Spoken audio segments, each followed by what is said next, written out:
Hey guys, I'm Kevin. Winners don't do drugs. We're all losers.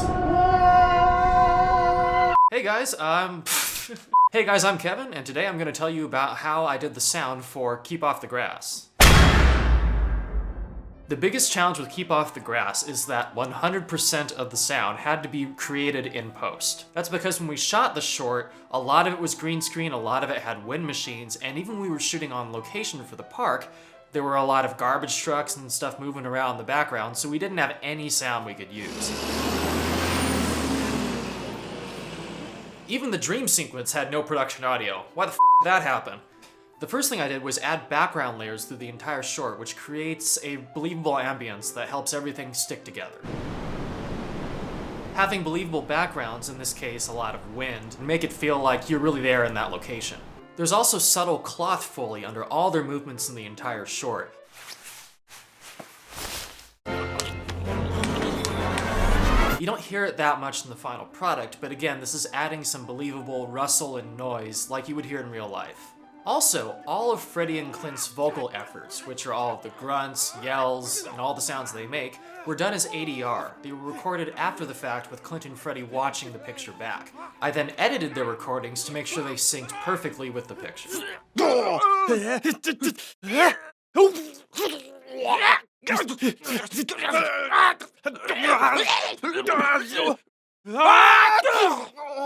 So now we're going to talk about whooshes. Most fight scenes have a lot of whooshes in them, and what kinds of whooshes you choose will have a huge impact on the tone and feel of your fight scene. I tend to think of fight whooshes as falling into two major categories. The first are your drier, clothier whooshes, which is like what you get from snapping a towel. And then there's your more vocal or tonal whooshes, like you get from swinging a stick. Lower pitch whooshes tend to feel heavy, while higher pitch whooshes feel sleeker and also tend to be a little more silly. Notice in this clip how the high pitched flaps make Freddie's movement feel more comedic.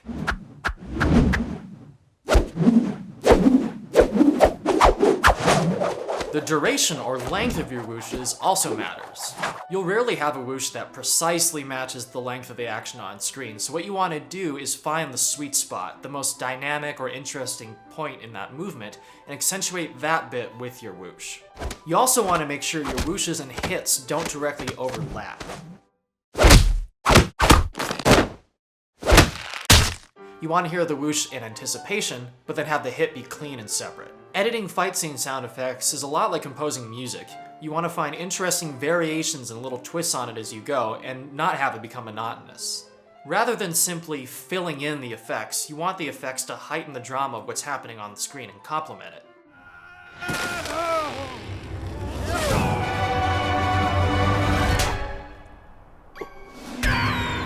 A lot of what tells the audience, this is a really big hit, or this is a fast series of attacks, comes more from the sound design than it does from the picture. For example, here's a scene from The Bourne Supremacy where it's pretty hard to see what's going on, but the sound effects tell you who's attacking, what they're using, and when people are getting hit.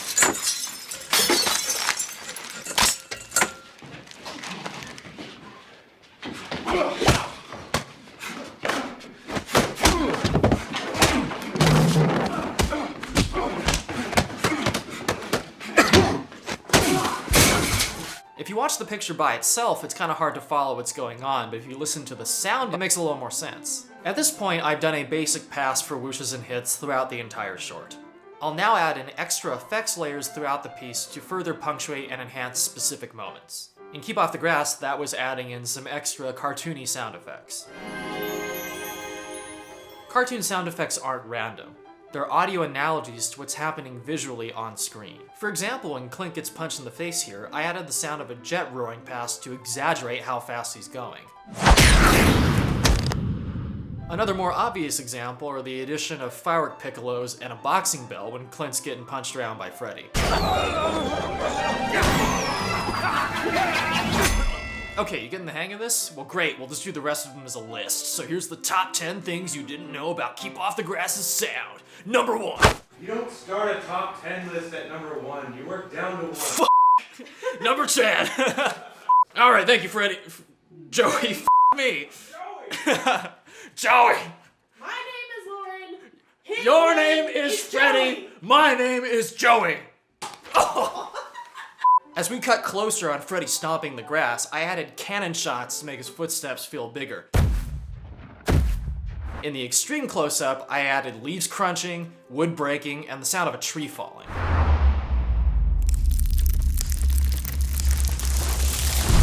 In this moment, Freddy is a goat.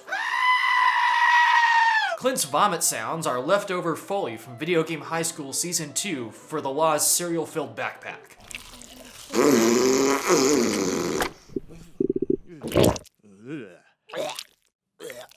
The damaged jet engine is mostly a vacuum cleaner and a pitch-shifted drill.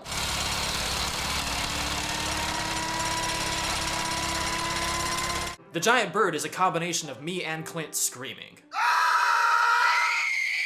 There's also a vulture and an elephant. Freddy putting the toothbrush in his mouth was a single toothbrush recording, and I just used some EQ to make it sound muffled like it was inside someone's mouth. The sizzle for Clint grabbing the sun is water in a hot frying pan and someone skating on ice. There's the sound of a singing bowl, like the kind of thing you use for meditation, when Clint throws the sun, which gives it kind of a jokey, mystical energy feel.